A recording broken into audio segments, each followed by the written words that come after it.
Cette constitution est l'œuvre des étrangers.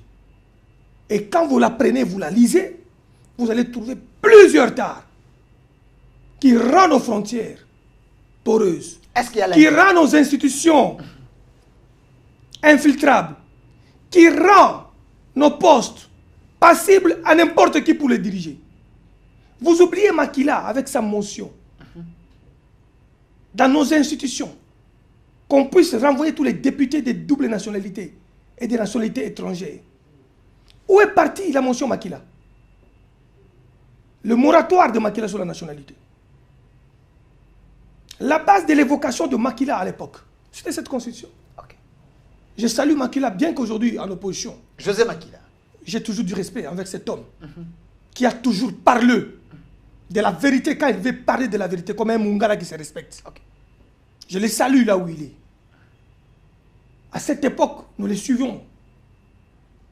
Il avait soulevé une motion sur cette question des étrangers. Aujourd'hui, vous avez des étrangers qui veulent s'infiltrer par cette constitution. Les Congolais ne les permettront jamais. Mais ils sont Congolais parce que la constitution... J'ai dit les Congolais comme des Congolais. J'ai dit les Congolais ne laisseront jamais les étrangers profiter d'une constitution qui ouvre la porte à tout le monde d'être n'importe qui dans notre pays. Nous allons nous battre pour obtenir la révision de cette constitution ou alors le changement de cette constitution. Avec quel peuple? Parce que le préalable, vous ne l'avez pas respecté, le peuple est affamé. Il n'y a pas, vous n'aurez pas les soutiens. Il n'y a pas de préalable le ventre enfamé n'a point d'oreille. Pour élaborer une loi pour la conduite et la sécurité future d'une nation. Il n'y a pas de préalable. Quand on constate seulement qu'il y a quelque chose qui ne va pas dans la Constitution, elle-même, à son article 117, si je ne m'abuse pas, 118, si je ne m'abuse pas, elle ouvre la porte à tous ceux qui peuvent prendre l'initiative de sa révision. On peut le gouvernement, le chef de l'État, la Première ministre, une pétition de 100 000 voix. Mais il y a quand même les articles intangibles que vous ne pouvez pas changer l'article 220. Vous ne me parlerez jamais de cet article 220. J'étais ici, je vous ai expliqué que cet article avait déjà perdu toute sa substance. Où est parti le détour? Il y avait la révision constitutionnelle en 2011. C'était un débat sur l'inadmission de la Constitution. Ce débat-là, c'est nous qui l'avons créé.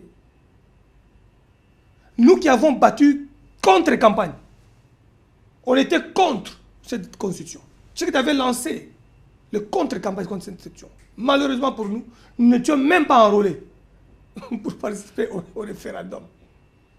Mais nous battions campagne contre cette Constitution. Moi, j'étais sur la rue, prenant des risques contre mes amis et frères de l'UNAFEC.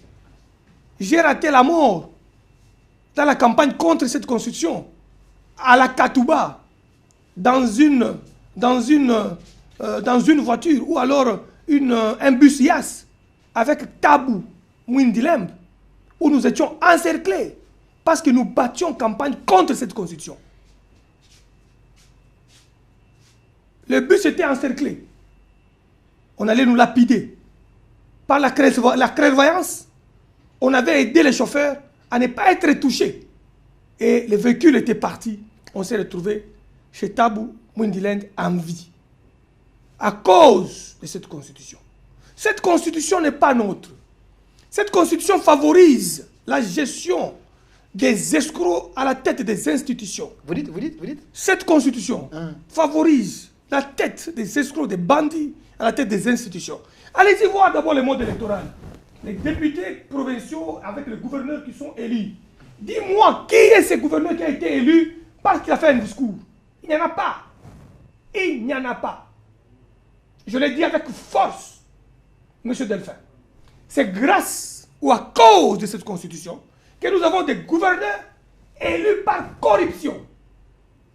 C'est à cause de cette constitution que nous avons des sénateurs élus par corruption. On a même 2 sénateurs, 4 sénateurs,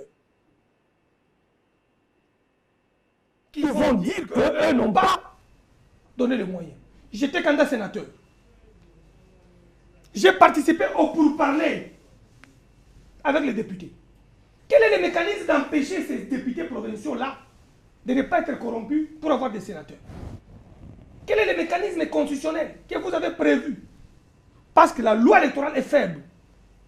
Il faut renforcer la Constitution afin de pondre demain une nouvelle loi électorale qui sera renforcée sur des principes de base constitutionnels.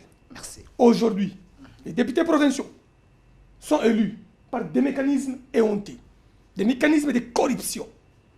Les gouverneurs, la même chose. Les présidents des assemblées provinciales, la même chose. Les sénateurs, la même chose. Les membres des bureaux, la même chose.